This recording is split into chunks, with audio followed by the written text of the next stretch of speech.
Em nome do Pai, do Filho e do Espírito Santo. Amém.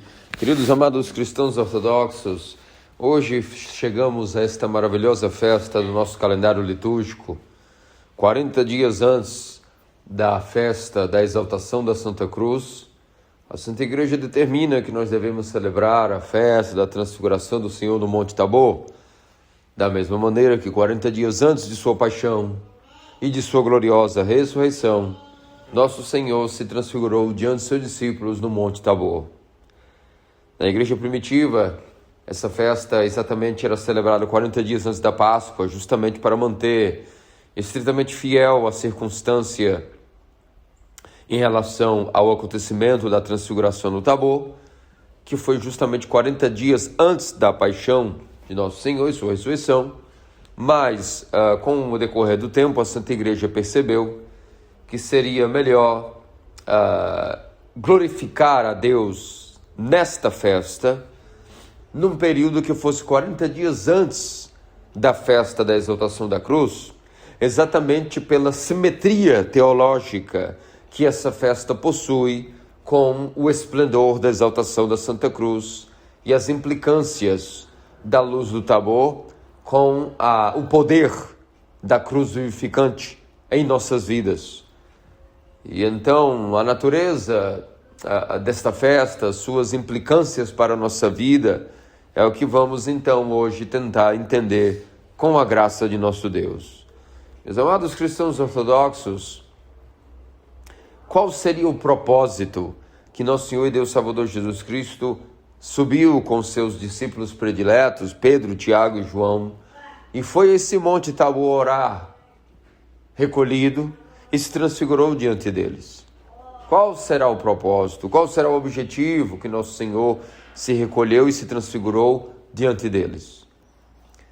E o propósito é o seguinte: 40 dias antes de sua paixão, antes de ser traído, preso, açoitado, humilhado, interrogado, esbofeteado, torturado, açoitado, crucificado, nosso Senhor revelou a seus discípulos a sua identidade divina, o poder e glória e majestade de sua divindade, para que, vendo a manifestação de seu poder e sua glória eterna, pudessem entender então que quando acontecesse tudo isso em relação aos seus sofrimentos, sua condenação, sua paixão, sua humilhação, que ele estava indo em direção ao matadouro, como o cordeiro mudo e calado, não por algum motivo de sua fraqueza, por falta de poder, por falta de força, por falta de imponência, de posição de guerra, de combate, nada disso, mas que voluntariamente, por sua livre vontade, ele estava indo submeter-se à paixão por puro amor, por livre vontade, de maneira espontânea, e não porque faltava em nosso Senhor alguma força, não porque ele tivesse fraqueza, não porque ele não pudesse ter evitado tudo isso que aconteceria com ele. Então, para fortalecer os discípulos e que eles entendessem e lembrassem-se disso, depois desses sofrimentos, da paixão, de sua humilhação, nosso Senhor, 40 dias antes, se transfigurou diante deles, ou seja, todo o esplendor de sua divindade, de sua natureza divina, inseparável de sua natureza humana, foi manifestado na glória da luz da transfiguração no Monte Tabor. Nós jamais podemos pensar, deixar que a nossa mente acabe por cair na tentação de pensar que nosso Senhor atingiu esse grau de glória somente ali no Monte Tabor. Isso seria mais um pensamento meio que nestoriano, da heresia de Nestório, onde nosso Senhor uniu-se a um corpo humano, e esse corpo humano gradativamente foi ascendendo, desenvolvendo-se em divindade, em santidade, em plenitude, até chegar na perfeição da divindade. Não, de maneira alguma. Jamais pensemos esse pensamento errôneo. Essa mesma luz da glória, da majestade, da divindade eterna, que nosso Senhor se manifestou diante dos seus discípulos no Tabor, ele, na verdade, sempre a teve e sempre a terá. E desde o momento da concepção no ventre da Virgem, quando ele foi concebido pelo Espírito Santo no seio da Virgem Maria, ali, no momento que houve matéria em seu corpo, sempre ele já esteve revestido dessa luz, do esplendor de sua divindade, de sua glória eterna. Quando menino no templo, sempre, em todo momento, o seu corpo refletia o esplendor da divindade, da majestade, da glória do Pai e do Espírito, com seu Filho unigênito, no trono da divindade, essa mesma luz que emana do trono, que emana de sua essência, sempre, desde o momento de sua existência humana, todo o seu corpo humano estava revestido da glória, da majestade, da trindade, da eternidade de sua divindade. E, portanto, sempre onde quer que nosso Senhor andou, desde dentro do ventre da Virgem, esta luz já resplandecia, iluminando toda a Virgem e também toda a criação, tal qual um sol incriado. Assim como o sol ilumina a criação, nosso Senhor sempre ilumina o mundo inteiro. E no auge dos tempos, uma vez que encarnou, passou a iluminar toda a criação também através de seu corpo, com sua luz eterna e incriada. Agora, o objetivo pelo qual nosso Senhor, então, se dispõe a subir no Monte Tabor e manifestar essa luz, é para que os discípulos pudessem, portanto, serem fortalecidos em sua fé e na compreensão do conhecimento da verdade sobre a figura de nosso Senhor. Antes, os discípulos não puderam ver esta luz e as pessoas ao redor de nosso Senhor, simplesmente não porque essa luz não estava aí resplandecendo sempre do seu corpo humano, inseparável de sua natureza divina, e, portanto, esse corpo humano revestido da glória da divindade, assim como sua natureza, sua pessoa divina, revestiu-se de um corpo. Antes, as pessoas não puderam ver essa luz, pelo simples fato de que essa luz é uma luz que não é vista e capturada pelos olhos físicos. Como o sol, com sua luz, podemos ver esta luz e captá-la através dos nossos olhos físicos, porque trata-se de uma luz física. Essa luz a qual o Senhor se transfigurou, que é a luz de sua divindade, ela tem uma natureza noética. É uma luz que só pode ser vista pelos olhos da mente. E é por isso que antes, ainda que o seu corpo resplandecesse essa luz, não se podia vê-la, porque para vê-la é necessário que os olhos espirituais, os olhos da mente, sejam abertos. E naquele momento, nosso Senhor abriu os olhos espirituais de seus discípulos, os olhos da mente de Pedro, Tiago e João, e eles foram capazes de verem essa luz, que não é uma luz material de moléculas, de fótons, mas é uma luz incriada, que emana da essência, da substância eterna de Deus, e que uma vez que nosso Senhor é Deus, manifestou a sua identidade, fazendo com que os olhos espirituais dos discípulos visualizassem com os olhos não físicos, mas da mente, o esplendor de sua divindade, a qual seu corpo humano sempre esteve revestido desta mesma glória, do Filho unigênito do Pai e do Espírito. Esta luz, a natureza dela, sendo incriada, eterna, sendo o esplendor da divindade, não é uma luz, portanto, material, que pode ser captada pelos olhos físicos, mas sim, nunca caiamos na confusão de imaginar que quando os discípulos viram, os olhos físicos deles estavam captando essa luz do corpo do Senhor. Não. De maneira muito categórica, Santo Isaac o Sírio nos dá uma separação, uma distinção entre a capacidade que a nossa mente tem de visualizar a luz. A nossa mente tem um poder de raciocínio, mas a nossa mente também tem um poder de conhecimento. Quando nós dizemos que a mente tem um poder de raciocínio, toda atividade intelectual, ou seja, o nosso pensar, aí está dado este poder ao homem de ser um ser racional, aquele poder da mente de raciocínio, um poder da mente de pensar. Mas existe um outro poder da mente, que é o poder de conhecer, de compreender o conhecimento da verdade, o conhecimento das coisas divinas, o conhecimento de Deus. Ou seja, conhecer significa poder ver as coisas de Deus. E esse outro poder da mente é aquele que é capaz de ver a luz incriada eterna, a luz do Tabor, a luz na qual nosso Senhor se transfigurou. Esta luz pode ser captada e compreendida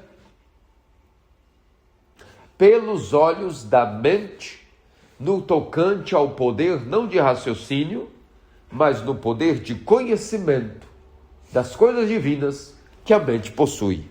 Esses olhos da mente, esse olho da mente, o olho do coração, o olho da alma, capaz de conhecer as coisas divinas, e não estamos aqui falando da outra faculdade chamada intelecto e razão, que é outro poder da mente, mas sim estamos falando, nos referindo estritamente agora ao poder noético da mente, ao poder que a mente tem, distinto do raciocínio, de conhecer, de ver as coisas de Deus, de compreender as coisas eternas, o conhecimento da verdade. E é esse poder o qual nosso Senhor fortaleceu seus discípulos, abriu esses olhos do coração, os olhos da mente, os olhos da alma, e eles puderam ver essa luz que não é material. É uma luz que pode ser compreendida pelos olhos da mente, ainda que seja invisível. Porque a natureza dessa luz é ser invisível. Não é que não exista, é que ela é invisível. Não é vinculada à matéria. É uma luz eterna, que significa todo o conhecimento das coisas de Deus. Por isso chama-se luz. O conhecimento das coisas de Deus. É uma energia, um poder, a graça de Deus, que o homem compreende e capta em si, pelo poder que a mente tem, não de raciocínio, mas o poder que a mente tem, além de raciocínio, de conhecimento das coisas divinas. Então, distinguindo-se os poderes da mente entre raciocínio e poder de conhecimento, nós estamos aqui estritamente falando do poder que a mente tem de conhecimento. Conhecimento das coisas divinas, de capturar e compreender o conhecimento da verdade, tanto quanto lhe foi dado, e ela possa compreender, fortalecida por esse mesmo poder da graça de Deus. E dentro dessa circunstância, meus amados cristãos ortodoxos, esse foi o conhecimento que nosso Senhor abriu dentro dos olhos espirituais dos apóstolos, dando a eles a capacidade de visualizarem esta luz que resplandece sempre de seu corpo, desde o ventre, desde menino, desde sempre, mas que necessita-se uma graça especial para que esses olhos espirituais possam visualizar essa luz invisível, mas que é tangível aos olhos da mente, aos olhos do coração. E esse foi o primeiro testemunho que os discípulos tiveram da identidade do Senhor, do seu poder, de sua majestade, de que mais tarde 40 dias passariam e ele iria voluntariamente, e não por fraqueza, mas porque ele quis, ele foi e se submeteu às torturas e padecimentos do madeiro. Não porque ele foi algo imposto que ele se submeteu ao ponto de ser algo forçado, mas voluntariamente, como lemos no contáquio da festa. E essa luz foi o primeiro testemunho da glória, da divindade, do esplendor, da divindade, do poder, da glória do Filho unigênito de Deus. Também duas pessoas especiais apareceram nessa luz, visualizando essa luz, estando ali, orando no monte junto com Pedro, Tiago, João e Nosso Senhor. Duas pessoas apareceram no monte na transfiguração e também deram testemunho de Nosso Senhor, de quem ele era, a sua divindade. Um foi Moisés e o outro Elias. Moisés, sendo aquele que recebeu a legislação, recebeu a lei, os mandamentos do Monte Tabor, no Monte Sinai. E Elias, que também conversou com Deus no Sinai. Elias que conversou com Deus na luz, quando Deus o visitou, quando Deus o consolou, quando visualizou na brisa suave. Da mesma maneira que Moisés, na sarça ardente, na luz da sarça ardente, também falou com Deus. Nesta mesma luz que estamos aí descrevendo no Tabor, Deus falou com Adão no paraíso. Nesta mesma luz, Deus falou com os profetas. Nessa mesma luz, Deus sempre falou e fala com os santos. E nesta luz, então Moisés, que havia nesta luz no passado falado com Deus face a face, que Elias também havia recebido visitações de Deus, nesta luz, agora essas duas figuras aparecem nesta luz do Tabor para dar testemunho da identidade de Cristo, de que eis aí Deus, o qual eles haviam conversado milênios atrás, e que agora tiveram a oportunidade de verem toda a promessa do Antigo Testamento ao qual eles pregaram, agora cumprida na encarnação desse Deus, que eles falaram e escutaram na luz eterna, agora visualizar o cumprimento das promessas de salvação. Com Moisés foi dito que um dia viria, que Moisés libertaria Israel do faraó, mas que um dia viria um libertador para poder libertar Israel definitivamente de toda a opressão do maligno.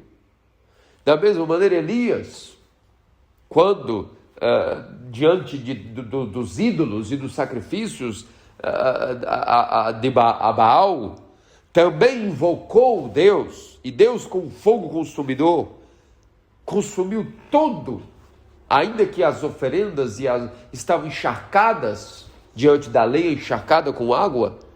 Mesmo assim, esse fogo consumidor da divindade veio e consumiu todo o sacrifício. Então, de um lado, Moisés, o legislador, aquele a qual Deus doou a lei, aparece nesta luz dando testemunho, representando toda a lei, a autoridade da lei, dando testemunho do Filho do Homem como Deus, não como mero ser humano, mas como Deus, não como mero ser humano caminhando na terra, mas Deus encarnado e revestido de carne. Da mesma maneira, Elias, representando todos os profetas que também haviam falado com Deus nesta luz, aparece e dá testemunho de que eis aí não um mero homem, mas o Deus o qual ele serviu, adorou e glorificou em sua existência, em sua vida. E quando nós dizemos Moisés e Elias, aí nós temos a representação e o resumo de Moisés representando todos os mortos que estavam ali, dando testemunho na figura de Moisés de que Cristo é Deus. Por que todos os mortos? Porque Moisés veio dos mortos, do Hades, apareceu ali para poder dar testemunho do Filho amado. Já Elias veio dar testemunho por parte dos vivos, porque Elias não morreu, como sabemos, mas na carruagem de fogo, desta mesma graça da luz incriada, foi arrebatado ao céu e está aguardando vivo para vir a dar testemunho final de martírio, quando o anticristo se manifestar. Elias, que está preservado até hoje vivo, irá dar o seu testemunho, o seu martírio, tendo a sua primeira morte durante a época do anticristo. Então, de um lado os mortos, na figura de Moisés, e de outro lado os vivos, na figura de Elias, tanto os vivos como os mortos estão representados por esse representante doador da lei e pelo representante dos profetas, também representando os mortos e os vivos, dando testemunho de que ali estava Deus e não um mero homem.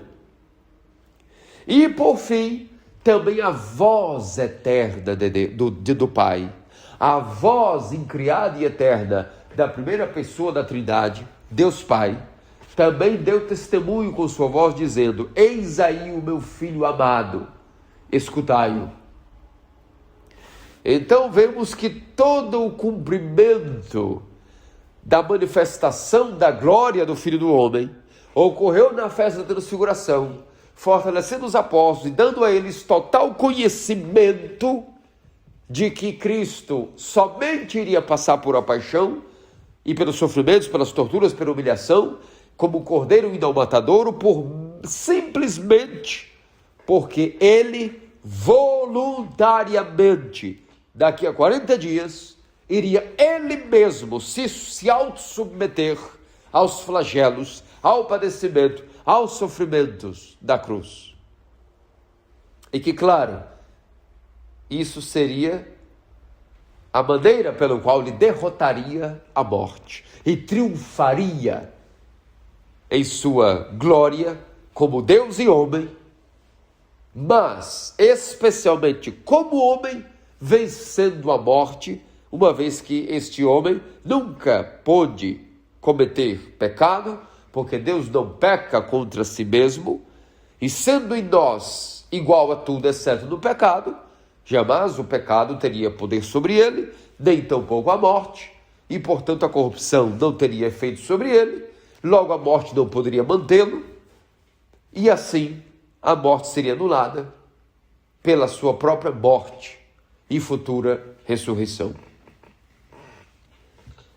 Muitas vezes, meus amados cristãos ortodoxos, nós falamos sobre a luz do Tabor e nos passa despercebido o fato de que a natureza dessa luz não é mera retórica, teoria que nós debatemos, mas há implicações para a nossa vida sobre o que é essa luz e a natureza dela. E tanto que há implicações que nós vamos agora tratar desse tema. Quais são as implicações a respeito da natureza dessa luz do Tabor para a nossa vida, o nosso dia a dia, inclusive na atualidade? As implicações são tão grandes que às vezes nós pensamos que isso é apenas uma questão teórica, ou seja, vamos debater um pouco sobre a luz do Tabor, a sua natureza, mas não. Houve na história do século XIV perigos terríveis sobre a natureza dessa luz que estavam sendo debatidos por alguns hereges que estavam invadindo também o Oriente e pregando coisas errôneas e distorcidas sobre a natureza dessa luz que Nosso Senhor se transfigurou, brilhou, resplandeceu no Monte Tabor. ao ponto de que 3 concílios tiveram que ser reunidos para tratar da natureza dessa luz e reiterar qual é a natureza dessa luz contra os perigosos ensinamentos heréticos que estavam distorcendo a natureza dessa luz. Porque dependendo da maneira como nós compreendemos a natureza da luz do Tabor, isso influi diretamente na nossa união com Deus, na nossa comunhão com Deus, na nossa salvação, por assim dizer, na nossa deificação. E no século XIV, começou a haver ensinamentos oriundos do Ocidente, invadindo o Oriente e pregando que a natureza dessa luz era muito diferente daquela a qual a ortodoxia sempre defendeu, sempre defende e defenderá. E é por isso que houve reunidos os chamados concílios dos exicastas, 3 concílios dos santos exicastas, um após o outro, para bater o pé, e os padres se reuniram como linha de batalha, como linha de frente, como infantaria, rapidamente se reuniram, em pé de guerra, para combater os perigos dos falsos ensinamentos sobre a luz do Tabor.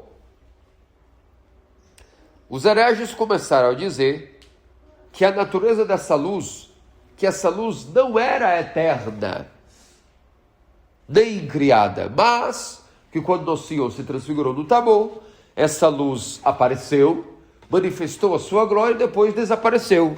Como também todas as vezes que a graça de Deus se manifesta em sua luz, que toda essa graça, esse poder, naquele momento é criado, desempenha o seu suposto papel e depois desvanece, desaparece. E que todas as vezes que a graça de Deus atua na criação, ela é criada, atua e depois desvanece, depois desaparece. Que isso não é algo eterno, que seria impossível ao homem ter contato, que a criação jamais teria contato com a luz eterna de Deus, porque essa seria inacessível à criação. E, portanto, todas as vezes que a graça de Deus atua em sua luz, sempre é algo criado, que os dons do Espírito Santo são criados, que o contato que a graça de Deus tem com o homem, todos os momentos que nós vamos entrar em comunhão com Deus, a graça de Deus vem, é criada, atua e depois ela desaparece. Porque supostamente nesta teoria herética, nesta heresia terrível, a natureza da graça e do poder de Deus, sua luz, sempre se manifesta, é criada, opera e depois desaparece. Porque supostamente a luz de Deus seria inacessível ao homem. Seria algo que nós estamos falando que é inacessível, incognoscível, completamente fora de circunstâncias de contato com o criado. Meus amados cristãos ortodoxos, esse ensinamento é tão perigoso e não é mera teoria, não é um simples debate teórico sobre essa luz, qual é a natureza dela, é criada ou incriada? Visível e invisível, como é? E não é isso. Vejam bem os perigos desta heresia, que fizeram com que os padres, especialmente na figura de São Gregório Palamaço, rapidamente, através desse grande reitor, defensor da luz incriada do Tabor, São Gregório Palamaço, o qual a Igreja Ortodoxa até dedica o segundo domingo da Quaresma a este tema, rapidamente, como grande campeão, apareceu diante do Concílio dos Exicastas, do Monte Athos, e começou a defender o que sempre Basílio, Gregório e todos os outros demais santos da história da igreja sempre decretaram e defenderam, que há uma distinção entre substância de Deus, a sua substância, a sua essência, essa sim é eterna e criada e inacessível, mas dessa essência inacessível, dessa substância, emana uma luz que é inseparável dessa mesma substância, assim como os raios do sol são inseparáveis do próprio sol. O sol incriado, que é Cristo, que é Deus, que é a Trindade, ele também tem os seus raios incriados. E os raios da divindade são inseparáveis de sua essência. No entanto, são dados todos através de energia, através de luz, através de poder que resplandece. Então, como disse e reiterou várias vezes já Gregório teólogo, lá no século IV,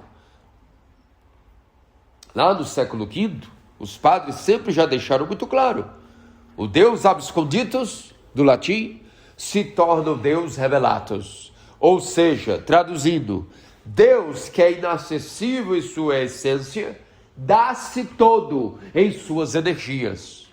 Então os raios do sol são inseparáveis do sol, da mesma maneira que a luz de Deus emana de sua substância, de sua essência, e é inseparável dessa essência. Logo, a luz de Deus é sim a graça e poder incriado, inseparável, indivisível de sua essência eterna.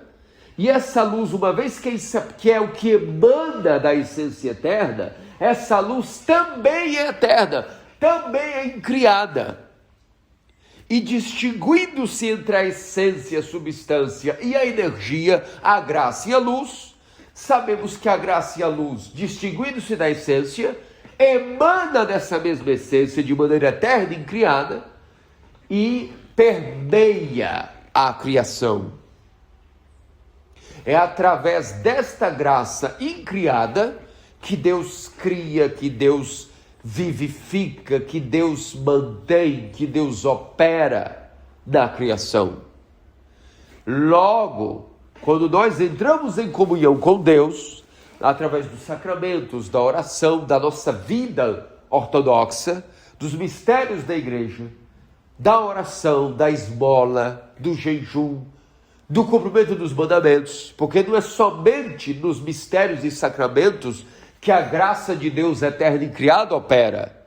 Em todas as ações da igreja, em toda a igreja, no cumprimento dos mandamentos, numa esmola, em cada boa ação que fazemos em nome do nome de Cristo, esta luz e essa graça é ativada em nós, é dada a nós, e nós entramos em comunhão com Deus. Se essa graça, na verdade, é criada naquele momento, então em todas essas ações, da oração, do batismo, da Eucaristia, das nossas orações, do cumprimento dos mandamentos, então nós nunca, na verdade, tocamos a Deus. Nem Deus nunca nos tocou, sempre há um intermediário, há uma outra coisa entre nós e Deus, chamado graça criada. E se isso fosse verdade, significa que então nós nunca viemos a ter conhecimento verdadeiro de que Deus é, mas sim um intermediário que fica nos comunicando coisas através de Deus, mas nós nunca sabemos quem Deus é de verdade.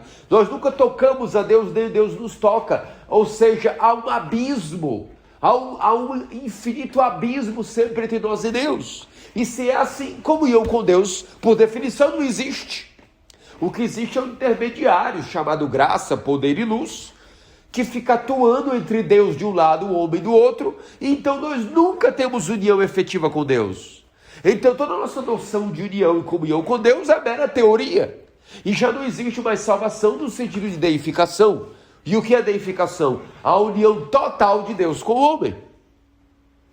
Se existe a graça criada, e se a luz de Deus é criada, então essa graça e o poder são criados e funcionam como intermediário entre Deus inacessível e a criação, e então o homem nunca teve contato com Deus. Isso seria uma tragédia.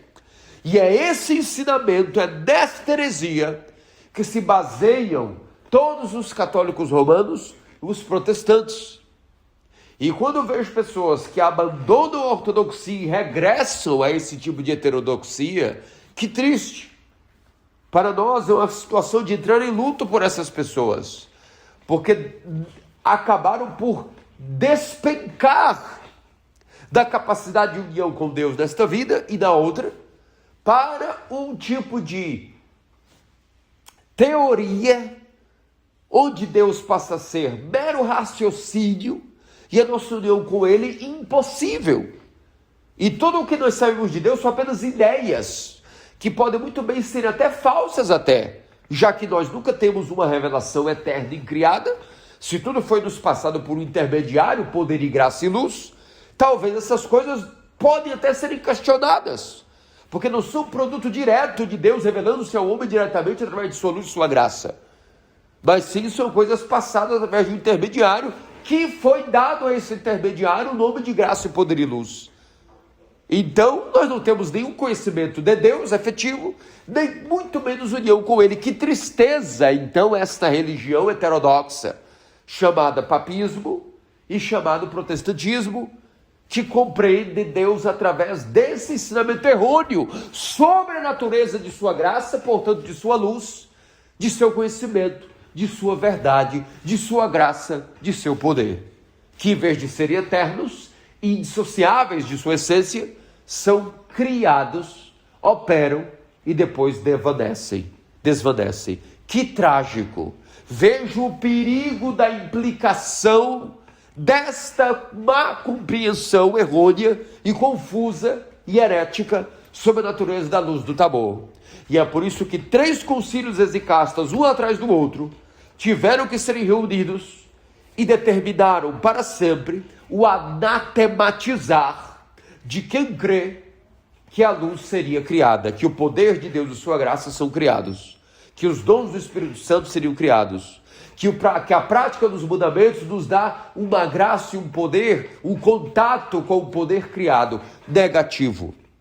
Tudo o que fazemos, cada ação em nome de Cristo, cada cumprimento dos mandamentos, os mistérios, a Eucaristia, no ápice de tudo, a Eucaristia, a comunhão dos santos dons, através da graça de Deus que é incriada, nos faz ter acesso total à divindade, não à essência da divindade, mas através das energias, da energia incriada da divindade, somos revestidos com essa glória e essa energia, sendo totalmente unidos com Deus, através do seu poder eterno e incriado. Então, sem intermediário, somos unidos com Deus, através do seu poder e graça incriada, da luz incriada e eterna que emana de sua divindade, de sua essência. Nesse entendimento, então há um sentido para a nossa salvação. É assim que nós entendemos porque são criados os santos. Por que santos são fabricados? São possíveis de nascerem pecadores e se transformarem em santos. Por quê? Porque participando dessa luz e dessa energia incriada, que é eterna, Deus, através dessa energia e luz eterna e inseparável de sua essência eterna, passa a revestir esses santos com esse poder, com essa glória, e Deus passa a morar nos santos. Os santos passam a serem fabricados como templos, palácios nupciais, onde Deus vem Ele mesmo morar, habitar dentro do coração, da alma e da mente desses santos. Sem intermediário, sem graça, nem poder criado, mas com sua graça e luz incriada, ou seja, Deus mesmo vem morar nos santos. Como? Através de sua energia incriada, de sua luz. Não manda um intermediário, mas Ele mesmo, através de sua energia, vem habitar totalmente dentro do coração dos santos, dentro deles, fazendo-se morada deles. E por esse entendimento é que os santos são chamados portadores de Deus, os chamados teóforos, aqueles que portam a Deus, que Deus veio morar neles. Como? Através da luz incriada, onde Deus se dá todo a eles através de sua energia. Da mesma maneira que o sol ilumina, aquece, se dá todo ao mundo através de seus raios. Sendo Deus e nosso Cristo, o sol incriado e seus raios, sua energia, seu poder, sua luz incriada. E através dessa luz, os santos são iluminados, depois tão iluminados são aquecidos, depois de tão aquecidos se tornam verdadeiros sóis criados, astros e luzes, luminares criados, porque neles habita plenamente a luz incriada, indissociável da essência eterna de Deus. E, portanto, Deus reveste os santos com sua energia, com seu poder incriado, com sua luz eterna, e os santos passam a ter total acesso à divindade, e a divindade vem morar dentro deles. E isso é um processo que todo o nosso dia a dia, participando dos mandamentos, dos sacramentos, todo o nosso estilo de vida vai fazendo com que essa luz eterna e incriada venha residir em nós, de tal maneira que nós vamos, ainda que somos palha, que pode ir ao fogo e virar cinzas, nós, revestidos com essa luz, passamos a sermos criaturas fabricadas de barro, mas que começamos a ter Deus morando em nós, e passamos por uma transformação, onde a graça de Deus passa a residir e morar plenamente dentro de nós. Porque no entendimento ortodoxo, nós sabemos que a energia de Deus, o seu poder, é Deus em si mesmo. O nome de Deus é Deus, já dizia João de Constrá. Em que sentido? Que o nome de Deus tem um aspecto energético a respeito da natureza de Deus. Que o nome de Deus é uma energia de Deus. Que toda a graça de Deus é Deus. Que a luz de Deus é Deus. Porque Deus se dá todo através de suas energias ao homem.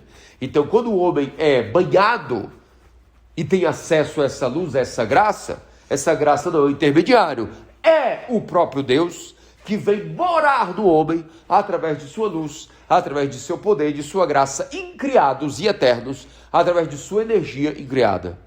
Portanto, meus amados cristãos ortodoxos, eis aí as implicações sérias, mesmo no mundo de hoje, da natureza da luz do Tabor para a nossa vida, porque até hoje esses hereges continuam ativos e continuam decretando no catolicismo romano, no papismo, no protestantismo e até entre alguns ortodoxos enlouquecidos, há esse pensamento errôneo e herético sobre a natureza da luz do Tabor. E isso implica diretamente na nossa capacidade de união total com Deus nesta vida e na outra, principalmente já nesta vida, inclusive, e muito mais na outra. Porque se a graça de Deus é criada, então nós não temos Deus morando em nós, é só um intermediário. Mas se a luz de Deus é criada, Deus mesmo, que é inacessível em sua substância e essência, dá-se todo a nós através de suas energias, de sua luz. E quão maravilhoso é poder ser partícipe dessa luz, através dessa graça e poder que nos invade, nos purifica, nos ilumina e por fim nos deifica, ou seja, nos faz ser morada e templos de Deus. Que disso nosso Senhor e Deus Salvador Jesus Cristo faça-nos dignos, pelas orações do Suplício Mamãe Teotocos e Sempre Virgem Maria, e todos os santos. Amém.